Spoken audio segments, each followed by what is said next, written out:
తాము తలపెట్టిన పనులు నిర్విఘ్నంగా జరగాలంటూ మొదటి పూజను వినాయకుడికి చేస్తారు. భాద్రపద చవితి రోజున వినాయక పుట్టిన రోజు ఘనంగా జరుపుకుంటారు. దేశవ్యాప్తంగా జరిగే ఈ వేడుకల్లో మహారాష్ట్ర, తెలుగు రాష్ట్రాలు ప్రసిద్ధి.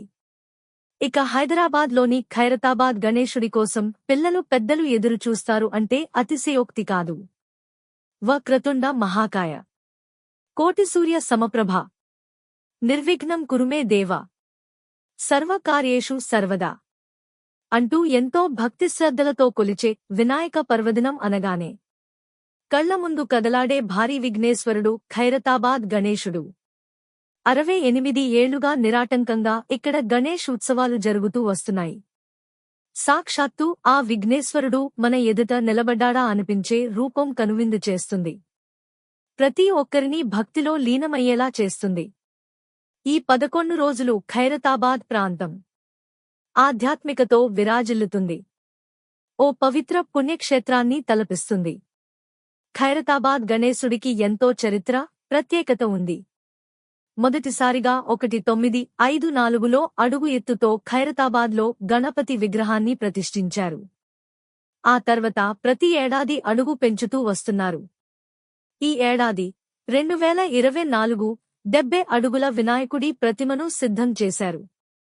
పర్యావరణ హితం కోసం మట్టితోనే ఈ బడా గణపతి విగ్రహాన్ని తయారు చేశారు. 70 అడుగులు భారీ వినాయకుడి కోసం 1000 బ్యాగుల మట్టి, 18 టన్నుల ఇనుము, 2000 మీటర్ల కాటన్ క్లాత్, మరో 2000 మీటర్ల జూట్ క్లాత్ను ఉపయోగించారు.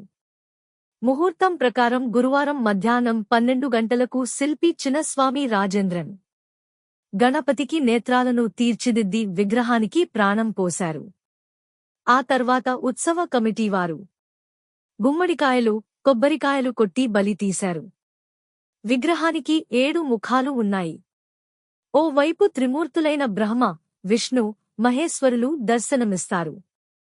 మరోవైపు సరస్వతి, మహాలక్ష్మి, పార్వతి మధ్య గణపతిని తీర్చిదిద్దారు. ఈసారి ప్రత్యేకంగా అయోధ్య బాలరాముడిని గణపతికి కుడివైపున 12 అడుగుల ఎత్తులో సిద్ధం చేశారు. ఉత్సవ కమిటీ మొదటిసారిగా ఆగమన్ కార్యక్రమాన్ని నిర్వహించింది. స్థానిక యువకులు, భక్తులు పెద్ద ఎత్తున ఈ కార్యక్రమంలో పాల్గొని ఉత్సాహంగా నృత్యాలు చేశారు.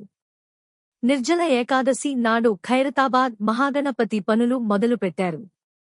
మొత్తం 78 రోజుల్లో ప్రతిమ సిద్ధం చేశారు. ఖైరతాబాద్ భారీ గణపతి వద్ద భారీ బందోబస్తును ఏర్పాటు చేశారు. దర్శనానికి పెద్ద సంఖ్యలో భక్తులు తరలిరానున్న నేపథ్యంలో ట్రాఫిక్ ఆంక్షలను విధించారు.